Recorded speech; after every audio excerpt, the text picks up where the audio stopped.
Coucou, j'espère que vous allez bien. Aujourd'hui je vous retrouve pour une nouvelle vidéo YouTube qui est une vidéo FAQ et activité manuelle. Je me suis dit que c'était un peu trop simple de juste faire une FAQ et de vous parler de ma vie, donc je me suis dit qu'avec ça j'allais faire une custom de Converse à la broderie. C'est bon, maintenant vous connaissez mon amour pour les Converse et en fait j'ai qu'une Converse rouge parce que j'aime rendre les Converse un peu plus tac tac tac. Et donc ce que j'ai fait, c'est que j'avais une paire de Converse bleues, une paire de Converse rouges, et je me suis dit, et si je faisais des Converse d'amitié avec ma meilleure amie? Et donc du coup on a chacune une Converse rouge, une Converse bleue. Sauf que comme elle avait déjà les Converse rouges, elle m'a dit ok mais garde la dernière Converse, je vais pas la reprendre, garde-la. Et donc du coup je me retrouve avec une Converse rouge et puis une paire de chaussures, une bleue, une rouge. Vous me suivez, je vous ai déjà perdu, je suis désolée. Et du coup je me suis dit mais qu'est-ce que je vais en faire? Et puis aujourd'hui bah on va la custom. J'ai déjà dessiné un motif parce que oui, évidemment, je vais dessiner le truc le plus Tumblr de Tumblr. Des fleurs sur une Converse. Il y a 2 ans, je me suis pris une lubie et j'ai dit à ma grand-mère « Ah, j'aimerais tellement broder !» Et après, les vidéos de broderie ont commencé à sortir et je me suis dit « Ah, flemme, je broderai pas !» Puis c'est quand même quelque chose qui est resté dans un coin de ma tête. Et pour mon anniversaire, ma maman m'a offert des espèces de mini kits pour démarrer la broderie. Il y a des petits dessins comme ça, puis il y a des points, puis tu peux juste les suivre et bref. J'en ai fait quelques-uns et puis je me suis dit « Ok Léa, vole de tes propres ailes, tu vas y arriver. » J'espère qu'elle va vous plaire.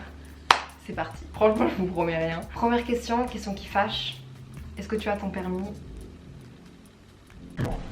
J'ai raté mon permis théorique une fois. Un peu traumatisant et il faut que je le repasse. Parce que je veux absolument avoir le permis de conduire. Mais le problème c'est que je sais que je suis une énorme stressée pour tout ce qui est examen, pour tout ce qui est performance. J'ai un gros problème avec ça. Donc je sais à quel point je vais être stressée, tétanisée et c'est ce qui peut me faire foirer. Donc il faut vraiment que j'arrive à gérer ce stress. Et je pense que cette année, vu que j'aime ce que je fais tous les jours et que je suis heureuse et apaisée, je pense que ça pourrait le faire. Vous allez suivre ça avec moi. Faut que j'arrive à faire 2 choses en même temps. Par contre ça va pas du tout être pour moi. C'est absolument pas quelque chose que je sais faire dans la vie de tous les jours. Ok, je vais faire vert avec de l'argenté pour le milieu. Prochaine question. À quelle fréquence tu vois tes parents et tes amis de Bruxelles? Comment tu gères ta vie?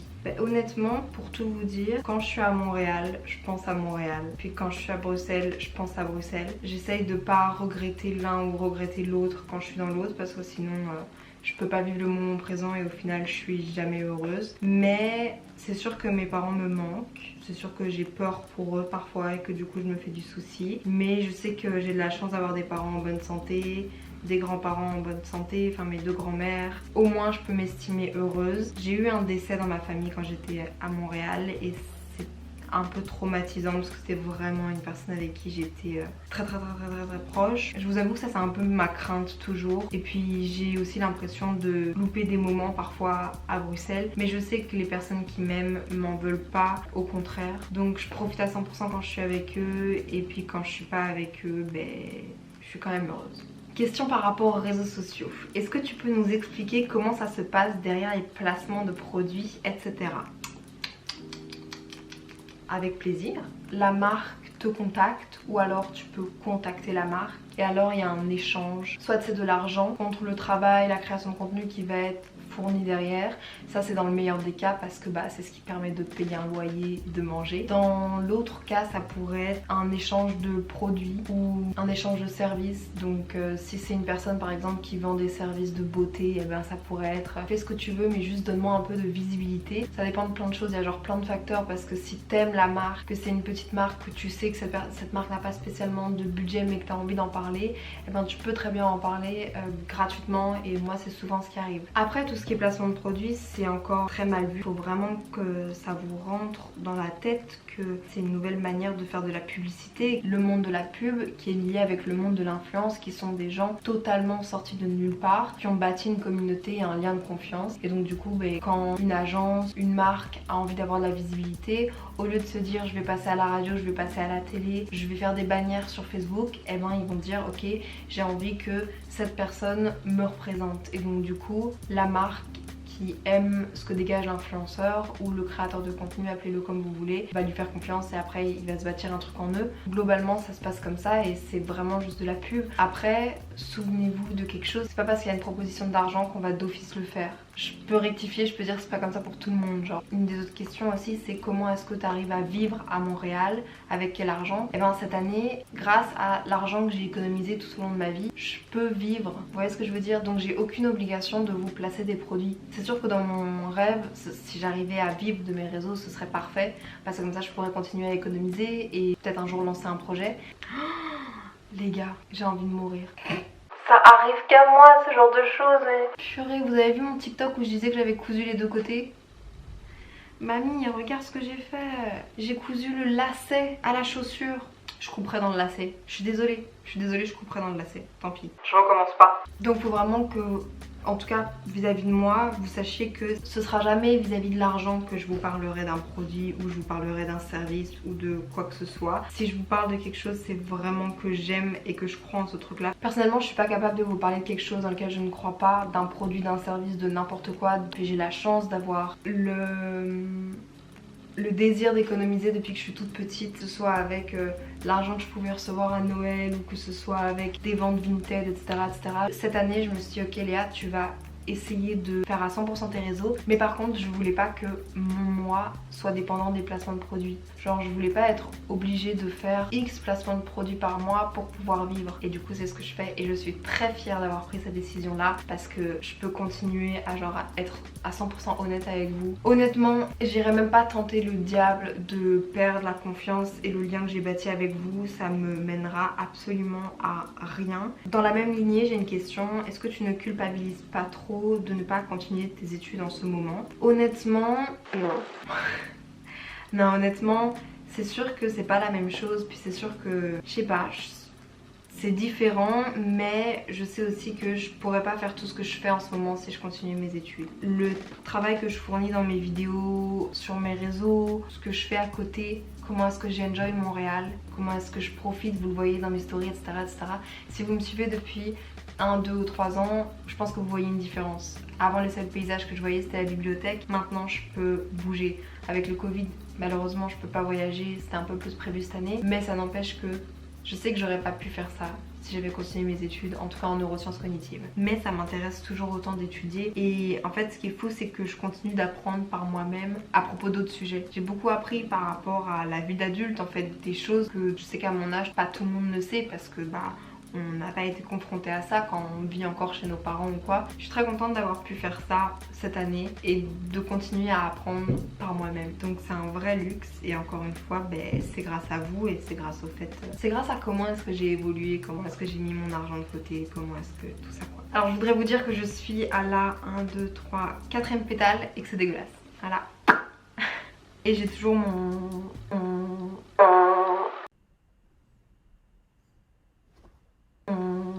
lacet qui est noué. Ok, moi je voudrais vous parler d'un truc. Sous ma dernière vidéo, j'ai eu beaucoup de commentaires qui me disaient « Ah, mais Léa, t'as découpé dans tes vêtements », comme quoi j'avais déconné, etc., etc., etc. Je peux concevoir que cette vidéo n'a pas plu à tout le monde, comme certainement chacune de mes vidéos. Cependant, laissez-moi m'amuser. J'ai décidé de faire ça pour vous divertir et pour me divertir le temps d'une semaine complète. Maintenant je peux comprendre qu'il y a des gens qui se soient dit ok, pourquoi est-ce que t'as pas fait de don, mais les gars, à la fin de la vidéo on voit une vidéo de moi qui va faire un énorme don avec un sac plastique. Ces vêtements là, j'aurais pas pu les vendre ou spécialement les donner. Regardez, je sais pas si vous vous en souvenez, mais lui il est dans ma vidéo et j'aurais pas pu faire ça si jamais je l'avais pas coupé parce qu'il était beaucoup trop long. Le but n'est pas de parler des gens qui ne me comprennent pas. I'm special! Mais déjà je voulais juste vous dire merci à toutes les autres personnes qui prennent le temps de mettre du love sous mes vidéos. C'est ça que je retiens. Vous inquiétez pas, je retiens pas les mauvais.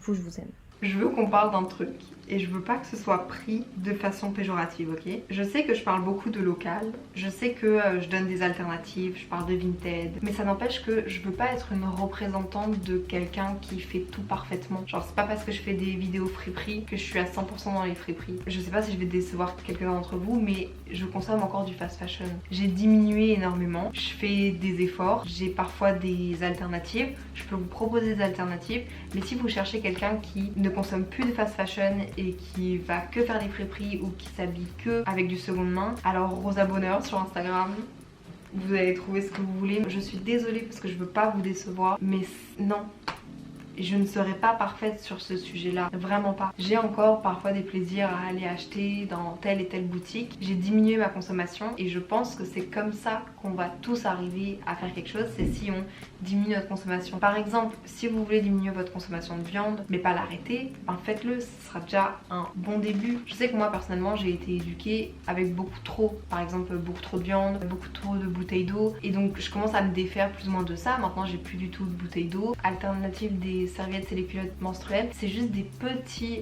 gestes, petits par-ci par-là quand je vois des alternatives qu'au final je trouve cool, et j'essaie du coup de vous donner des outils, mais ne pensez pas que moi je suis parfaite. Je suis pas en train de vous donner des outils en vous disant regardez moi je suis parfaite, moi je fais ça, moi je fais ça. Non, pas du tout. Vous prenez ce que vous voulez, moi aussi je prends ce que je veux dans ce que je vous propose, mais mon but c'est juste de vous ouvrir à plein d'angles différents. Je voulais juste être claire avec ça parce que je veux pas que vous soyez déçus, je veux pas que vous ayez des attentes, et je suis désolée si je vous déçois. Voilà, c'était un peu la partie sérieuse de cette vidéo. On peut pas en vouloir à personne de pas être parfait et de pas faire tout parfaitement, mais il faut juste comprendre les petits gestes. Ça sert à rien de pointer du doigt sur oh tu fais pas ça, mais plutôt oh regarde ce que tu fais, ou oh regarde ce que tu pourrais faire pour. Ma fleur est super moche, je suis vraiment pas douée là-dedans. Ah oui, et concernant ma dernière vidéo, ceux qui ont dit tu coupes pas droit, utilise une craie. Ok, de 1, j'avais envie d'utiliser mon parquet. De 2, à la fin j'utilise une équerre. De 3, ma grand-mère a mis ce message là. J'ai un don. Ouais. Je prends ça avec beaucoup de légèreté. Ok, j'ai une question un peu nostalgique, trop drôle. Es-tu encore proche de Mathéa, Marguerite, Christine, Dimitris, etc. Je vous adorais. Eh ben, merci beaucoup. Premièrement, ce groupe-là, on s'est tous éloignés. Mathéa, j'ai été la voir l'année passée à New York, juste avant que la pandémie explose. Elle avait fait 1 an parce qu'elle fait du mannequinat, et du coup elle a fait quelques mois. J'étais la voir, c'est très chouette. Je regrette de ne pas être restée plus de jours et qu'elle soit du coup retournée en France à cause du Covid. Marguerite, de temps en temps, mais plus tant que ça. Et c'est drôle parce que c'est vrai que Marguerite, j'allais passer des semaines entières chez elle. Qui se rappelle, Christine, je l'ai vue cet été à Paris. C'est des gens avec qui j'aime trop discuter, j'aime trop prendre de nouvelles. Nos chemins se sont juste un peu séparés, mais je m'entends toujours bien avec eux. Et Dimitris, pareil, nos chemins s'étaient un peu séparés. On reprend contact de temps en temps, mais c'est vrai que c'est tous des gens qui venaient me voir à Bruxelles depuis Paris, quoi. Moi aussi, je nous adorais. Vraiment, c'était une chouette période. C'était waouh. Prochaine question. 18 ans et il m'est jamais rien arrivé au niveau du love. Besoin de conseils. Ben, je pense que tu dois simplement te poser la question de pourquoi est-ce qu'il t'est jamais rien arrivé. Est-ce que c'est simplement que t'en as pas envie? Est-ce que c'est que t'es trop timide? Essaye de genre comprendre pourquoi, et est-ce que ça te pose vraiment problème? Parce que honnêtement, si ça te pose pas de problème, mais on s'en fout quoi. Genre honnêtement, tu peux être la première fois de ta vie en couple à 24 ans, mais qui s'en fout? Et c'est pas pour ça que t'auras pas vécu d'adolescence, pas vécu de jeunesse, etc. C'est une infime partie. Fais ça à ton rythme, et si tu sens que c'est pas encore le bon moment, c'est pas le bon moment, c'est tout. Question très intéressante. Est-ce que tu te restreins souvent à faire des trucs par budget serré ou tu te dis YOLO? Mais honnêtement, je suis pas hyper à l'aise avec l'argent parce que l'argent c'est rien. Mais durant mon enfance, pour être raisonnable, j'ai toujours entendu Léa, attention, non, on n'a pas d'argent pour faire ça, on n'a pas d'argent pour faire ça. Et donc dans ma tête, je me suis dit ok, on n'a pas d'argent. C'est pas vrai. Le point c'est que mes parents m'ont éduquée avec des priorités de où placer son argent. Par exemple dans les études, par exemple dans les voyages, et pas dans tout ce qui était matériel, fringues, etc. Mais donc moi à cette époque là je le comprenais pas comme ça. Et donc du coup je m'étais mis en tête pas d'argent, mais pas d'argent, juste placer son argent à certains endroits. Puis mes parents avaient décidé que c'était pas leur priorité, ce que je comprends. Mais moi dans ma tête d'enfant, j'ai associé tout mal. C'est tout, voilà. Et donc du coup maintenant j'ai un peu une peur de manquer d'argent. Tout va bien, mais c'est sûr que je fais des choix. Genre je fais quand même hyper attention. Gab est très YOLO. Gab dès qu'il a de l'argent, clac.